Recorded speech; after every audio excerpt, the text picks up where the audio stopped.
4, 3, 2, 0. Une nouvelle page des chroniques martiennes s'écrit dans le ciel de la Californie. C'est la première fois que les Américains font décoller une fusée de la côte ouest. À son bord, une sonde de la NASA chargée d'étudier les entrailles de la planète Mars. La mission est menée en étroite coopération avec le CNES.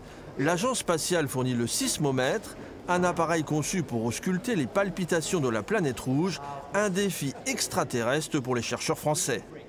C'est un appareil qui a les mêmes performances, les plus précises que les meilleurs sismomètres terrestres.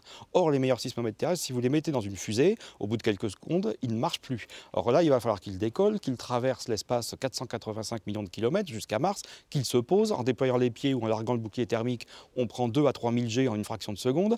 Et une fois qu'il est posé, on va lui demander d'être toujours capable de détecter des déplacements de l'ordre de la taille d'un atome quand même. C'est ça, sa sensibilité.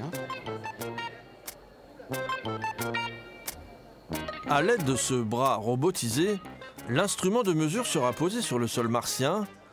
Des étudiants en BTS de l'Académie de Toulouse ont réalisé la maquette grandeur nature de l'atterrisseur et du fameux sismomètre, outil star de l'opération. C'est un instrument qui va mesurer la structure interne de Mars, comprendre grâce au tremblement de Mars s'il y a un noyau, un manteau, une croûte, quelles sont les différences. Vous savez, cette pelure d'oignon qu'on décrit si bien dans nos livres d'école, eh bien on n'en sait rien pour Mars. Pourquoi c'est si important de comprendre la structure interne? Parce que ça nous permet de comprendre comment a évolué la planète. 43 missions, 26 échecs, la réussite d'un vol vers Mars n'est jamais acquise. Le voyage va durer 6 mois et demi pour un amarcissage prévu fin novembre.